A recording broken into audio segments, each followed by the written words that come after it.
صبحتون بخیر. امیرم خیلی به این ویدیو خوش اومد. ببخشید نمیتونم زیاد بلند صحبت کنم. الان ساعت 5:30 صبح تقریبا. همه خوابم. فقط من بدبختم که باید برم مدرسه. امروز قراره که ببرمتون مدرسه خودم و همه جای مدرسه رو بهتون نشون بدم. شما رو نمیدونم بچه‌ها، ولی من خودم از بچگی تصورم از مدرسه‌های خارج از کشور، حالا خارج از ایران، همش اینطوری بود که حالا یه مدرسه خیلی درندشت و بزرگ و چه میدونم، مثلا تو فیلم‌ها هم اگه دیده باشید بعضی وقتا مثلا مدارس خارج نشون میده اینطوریه که هر بچه یا هر دانش آموز واسه خودش یه کمد شخصی داره و میتونه خرت و پرتاشو داخلش بذاره و از این داستانا. خلاصه که کلا یه مدرسه‌ای که توش پر از ماجراجویی و هیجان و اینطور چیزاست. ولی وقتی که خودمون وارد آلمان شدیم، تقریبا بعد یه سال بچه‌ها من رفتم مدرسه و اونجا بود که دیدم نه بابا، اصلا اونطوری که تو فیلم‌ها نشون میدادن نیستش. حالا امروز میریم مدرسه خودمو بدون نشون میدم کلا داستان از چه قراره. از حتما همراه من باشین چون میخوام چند تا نکته درباره مدرسه خودمون بهتون بگم که شاید واسهتون جالب باشه و اینکه دوست داشته باشین بیشتر درباره سیستم تحصیلی آلمان بدونید. بچه‌ها نمیخوام ریا بشه ولی خب چند روز یک بی خانمان تو خونمون راه دادیم. ایشونو بهش جام دادیم ولی خب به کارتون خوابی عادت کرده دیگه.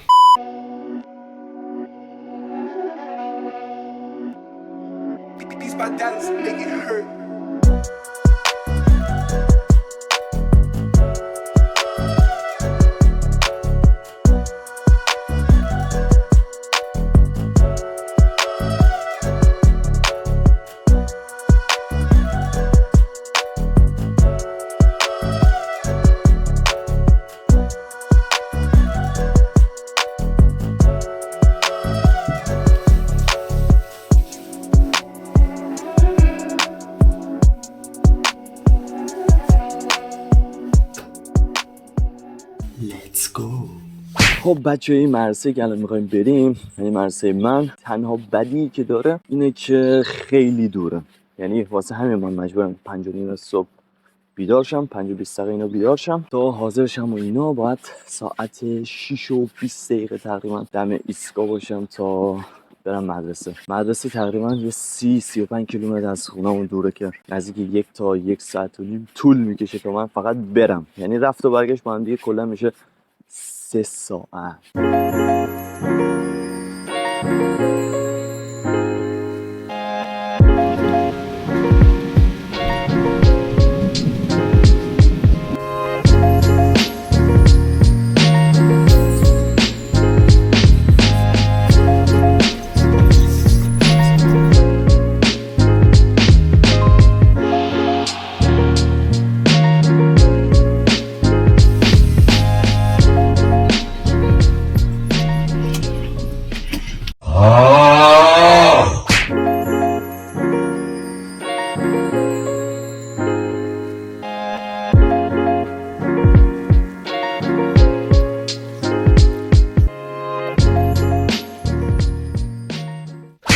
خب آقا بالاخره از اتوبوس پیاده شدیم، داریم میریم سمت کلاس. داخل کلاس متاسفانه نمیتونم زیاد فیلم بگیرم ولی خب تا جایی که بتونم تلاشمو میکنم که کلاسم بهتون نشون بدم.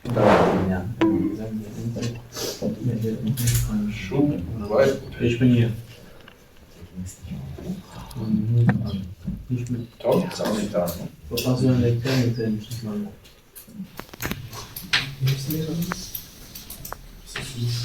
Entschuldigung. Ja. Können Sie kurz kommen, bitte? Können Sie ganz kurz hier kommen? Bitte.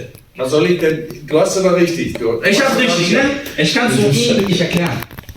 Wenn der dumm ist. Ja, weil ich dumm bin. Ich hab's richtig, ich bin dumm. Ja, ich hab's falsch. Ich sag ihm, warum hast du da 1? Wie bist du auf diese 1 gekommen? Kommen Sie bitte, ganz kurz. Regel das erstmal unter euch und dann komme ich. Okay, du bist auf 1 gekommen. Und da hinten die letzte Reihe. Ich hab's gemacht.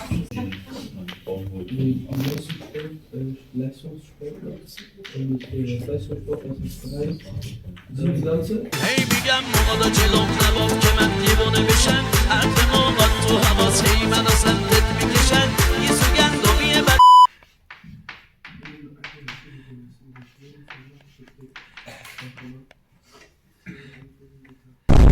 Test.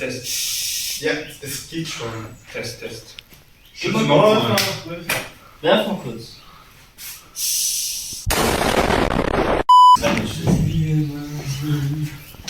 Test. Einer drauf,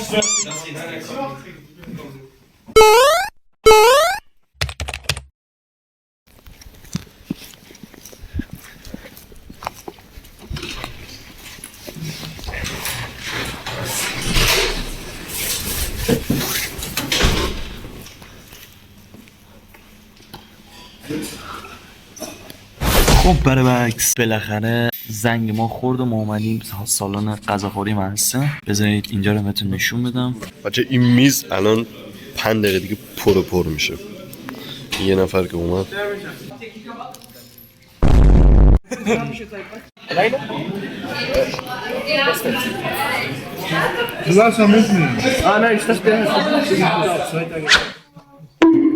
Ist ein Hier, ne?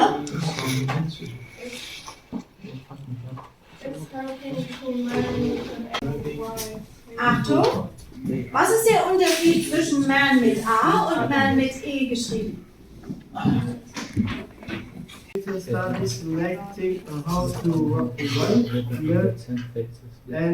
No, he is doing game. So he learning about food and cooking. He is finding it easy because. خب بچه ها اینجا که من اومدم کتابخونه مدرسه است. واسه که من آروم صحبت کنم بریم که بهتون نشون بدم. بچه ها سیستم کتابخونه اینطوریه که هر کتابی رو که دوست داشتین رو ور میدارین یا میتونین بیاین اینجا بخونین کتاب همون لحظه و بس بزنین سر جاش، یا اینکه میتونین کتاب رو بردارین. مثلا من این کتاب رو بر میدارم، اینجا یه بارکد داره که این کتابشو میبرین اونجا، اون آقا براتون بارکدشو میزنه و شما میتونین کتابو داشته باشین حالا تا آخر سال تحصیلی. اینجا هم حالا چند تا کامپیوتر گذاشتن که هر کی خواست نمیدونم بیاد درباره پروژه‌اش اینطور چیزو تحقیق کنه میتونه از این کامپیوترها استفاده کنه. خب بچه‌ها بزنین یکم از مدرسه واسه توضیح بدم. این مدرسه ما تشکیل شده از چند تا ساختمون مختلف. مثلا اینجا که حالا کلا مال معلم‌ها و دفتر مدرسه است، یا این ساختمان 18 که بخش غذاخوریه. اونجا یه ساختمان خیلی بزرگ داریم، ساختمان شماره 22 که بیشتر کلاس‌ها اونجاست. الان میریم نزدیک‌ترم بهتون نشون میدم که داخلش هم ببینیم با هم دیگه.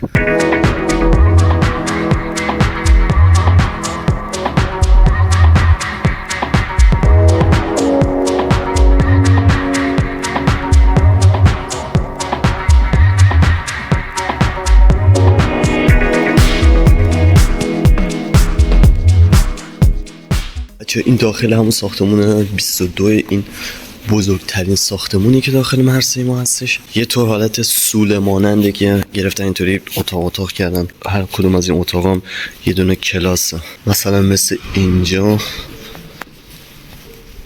بچه من پارسال توی این کلاس بودم، توی این کلاس و این کلاس که این کلاس مخصوص بچه‌هایی که هنوز زبان بلد نیستن. یه دقت کنین اینجا یه چند تا مثلا کلمات اولیه و فعلای اولیه نوشته شده که بچه‌ها همینطوری یاد بگیرن و اینا. من اینجا نشسته بودم دقیقاً پارسال که توی این کلاس من تونستم اولین مدرک تحصیلیم تو آلمان رو بگیرم که مدرکیه به اسم هاپتشولابشلوس. آره خلاصه داشتم میگفتم بهتون توی اون کلاس من اون مدرک رو یعنی به سختی تونستم بگیرم، چون حالا یه مدت خیلی کوتاهی بود که ما هنوز داخل آلمان بودیم، زبانم زیاد خوب نبود و اینطور مشکلات. خب مدرسه پرسته تموم شد، من دارم میرم بیرون، دوباره منتظر اتوبوس باید باشم تا اتوبوس مدرسه بیاد و برگردم خونه. بچه‌ها یه چیزی بگم شاید واسهتون جالب باشه.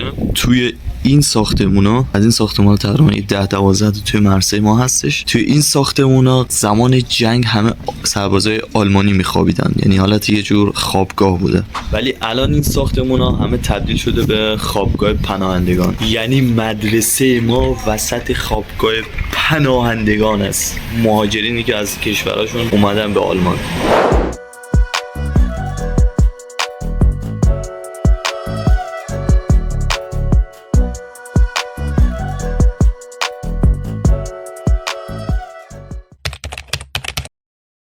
خب برعکس الان من اگه میبینید یکم استایل و اینطور چیزا عوض شده، یک 2 روز تقریبا گذشته از اون ویدیوهایی که من داخل مدرسه گرفته بودم و امروز قراره که براتون همونطور که قول داده بودم درباره مدرک‌های تحصیلی آلمان صحبت کنم. بهتون توضیح بدم که اول شما چه مدرکی میگیرین، بعدش چه مدرکی میتونین بگیرین و چجوری میتونین مدرک‌ها رو بگیرین، همه رو بهتون تو این ویدیو توضیح میدم. اولین مدرکی شما میتونین توی آلمان بگیرین مدرک هاپتشولابشلوس هستش که من خودم این مدرک رو گرفتم. شما این مدرک رو 2 راه داره که بتونین به دست بیارین. یکی این که یعنی بچه مدرسه‌ای باشین، اومده باشین، حالا با خانواده آلمان اومده باشین که بعد از کلاس 9 شما همین امتحان هاپتشولابشلوس رو میدین و اگه قبول بشین که مدرک رو بهتون میدن، اگرم که نه.